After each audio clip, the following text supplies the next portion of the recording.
actualidad, los protagonistas, el análisis y la información. En Contacto Directo.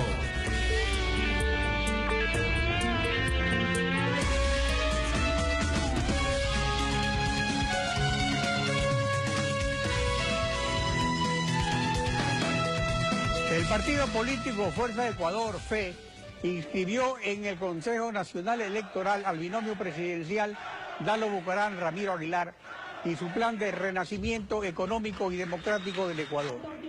Dalo Bucaram, candidato a presidente de la República por Fuerza de Ecuador. Buenos días, bienvenido a Contacto Directo. Buenos días, Alfredo, buenos días a todos los televidentes. Al igual que los otros candidatos no gobiernistas, Guillermo Lazo, Cintia Viteri y Paco Moncayo, usted ofrece una consulta popular para reformar la Constitución y reinstitucionalizar el Estado. Concretamente, ¿cuáles son esas reformas?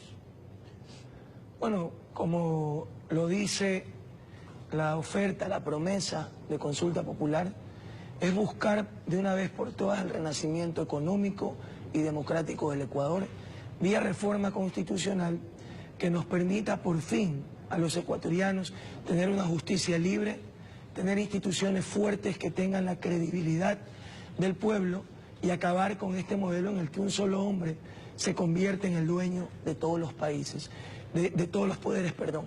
Tenemos que acabar con este modelo caudillista que nos ha venido gobernando la última década y consultarle al pueblo del Ecuador, darle la oportunidad que este gobierno le negó sobre ciertos derechos que todos los ecuatorianos estamos anhelando de una vez por todas se cumplan en nuestro país. La Constitución blinda el modelo político correísta y según el artículo 444 de la Constitución, toda reforma que se refiera a la estructura del Estado, sus elementos constitutivos o modifique el proceso de reforma debe hacerse por constituyente convocada mediante consulta popular. Si hay este consenso de la oposición en el método de hacer la reforma, ¿esa consulta va porque va al estilo de Rafael Correa, aunque la Constitución no lo permite? Bueno, nuestra propuesta es clara y es constitucional. Efectivamente, una consulta popular de las características que nosotros estamos emprendiendo necesitaría de la aprobación de la Corte Constitucional, lo cual con liderazgo político hay que sacarlo adelante. Además, pensamos que todos los funcionarios nombrados por el correísmo, nombrados por este Consejo de Participación Ciudadana, que ha demostrado ser una alfombra más del actual gobierno de Alianza País, deben inmediatamente, ganando el nuevo gobierno, poner su renuncia a disposición del pueblo ecuatoriano, por un acto de ética, de moral, porque todo el país conoce que el actual mandatario y su gobierno son los dueños de todos los poderes. Y si el pueblo elige por un nuevo proyecto político, deben estas autoridades poner fin, renunciar, poner su cargo a disposición del pueblo para que el nuevo gobierno, vía consulta popular, pueda emprender el cambio político que los ecuatorianos anhelamos. Respecto a la economía, propone dinamizarla aliviando la sobrecarga tributaria. ¿En qué consiste concretamente la propuesta? Bueno, hay 4 puntos básicos que los hemos venido manteniendo, como es la reducción del IVA del 14% que está actualmente al 10%, la eliminación de las salvaguardas, del impuesto de salida de divisas y la eliminación del cobro anticipado del impuesto a la renta por ser un impuesto al patrimonio de los ecuatorianos.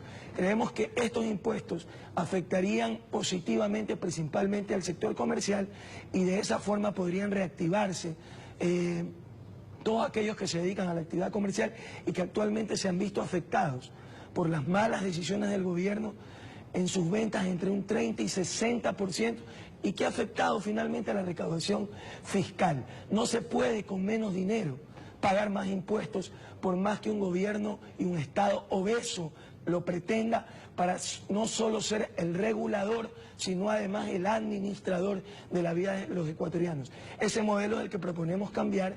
El Estado debe de cumplir su rol de regular, pero jamás de administrar la libertad y la vida económica de los ecuatorianos. Para esa reforma tributaria también habría un consenso de la oposición, lo cual garantiza pues que en la Asamblea no van a haber obstáculos que impidan la aprobación de esta reforma. En todo caso, hay otros aspectos económicos, como es el empleo, que es fundamental.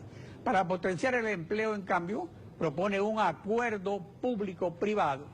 ¿Cuáles serían los términos de ese acuerdo? Bueno, que nacen precisamente de todas estas reformas tributarias que emprenderíamos en los primeros 90 días de gobierno.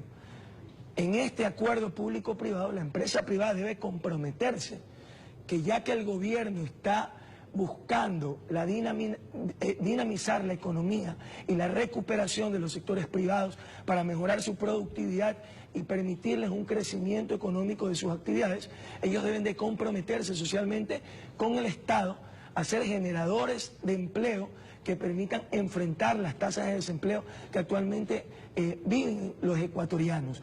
El principal problema de los hogares del Ecuador es la falta de empleo. El 62% de los ecuatorianos, de acuerdo a los propios registros del INEC, no tienen un empleo seguro. Salen diariamente a inventar, ver cómo alimentan a sus familias hoy y ya veremos mañana. Eso debe de cambiar. Nos parece totalmente inhumano que un gobierno que realmente tuvo ingresos multimillonarios, finalmente, después de una década, tenga estos números de crisis en los que buscaron la igualdad, sí, pero en el decrecimiento, empeorando los niveles de vida de los ecuatorianos, ahondando la situación de pobreza, y por eso buscamos cambiar el modelo. Digamos, lo importante del sector privado es que da 9 de cada 10 empleos. Y aquí hay un problema. Teníamos un régimen extremadamente flexible que se prestaba para abusos. Hubo pues el caso incluso de una de las industrias más importantes del país, que ni siquiera el gerente estaba afiliado al seguro. Y hemos pasado ahora a un régimen inflexible, a un régimen rígido, que según el Foro Mundial nos resta competitividad como país. Pero más que nada es el problema social, de que los que no tienen empleo solo lo pueden lograr con un régimen que se flexibilice. Entre tanto, los que tienen empleo exigen garantías que se cumplan y que deben cumplirse. Entonces, la clave es cómo lograr una flexibilización del régimen laboral respetando los convenios básicos de la Organización Internacional del Trabajo, que tienen la categoría de tratados de derechos humanos. Bueno, precisamente, doctor, acabando con el odio que nos gobierna, acabando con el odio correísta y el odio anticorreísta que le ha hecho mucho daño al Ecuador, y emprendiendo estos acuerdos también con los sectores que piensan diferente al próximo gobierno. El próximo presidente de la República del Ecuador, el abogado Abdalá Bucaram Pule, y lo que va a implementar son acuerdos con todos los sectores, y que el país entienda que no puede un presidente gobernar con sus amigos, que tiene que invitar a los mejores de cada sector, que hay que acabar con los sesgos ideológicos absurdos, que hay que acabar con estas guerras entre ricos y pobres y entre la clase política que solo afecta al pueblo. Tenemos que llegar a un consenso de paz, a un país en el que todos podamos aportar y en el que todos formemos parte, ser realmente incluyentes y acabar con este odio sectario de perseguir a todo aquel que piensa diferente. Y ese va a ser el estilo de nuestro gobierno. Otro aspecto fundamental es el costo del dinero, que en el Ecuador es alto, no se compadece con la dolarización ni con el nivel de inflación, y su plan de gobierno propone reducirlo. ¿Cómo lo hará?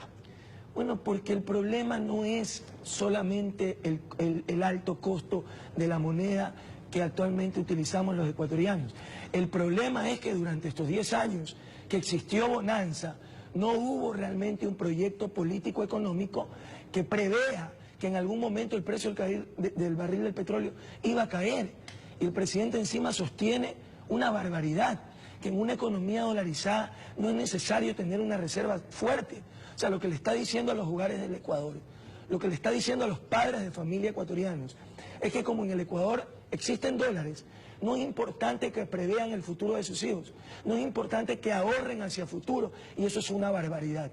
Ese es el modelo que debemos de cambiar, precisamente invitando a todos los sectores a participar, acabando con el odio político y teniendo un enfoque de política pública de familia. Ahora, si pero el gobierno no piensa en el dinero, bienestar de la familia, no vamos a cambiar el modelo que actualmente tenemos. Lo fundamental son los actores del sector financiero, que son la banca, digamos, concretamente sobre el costo del dinero.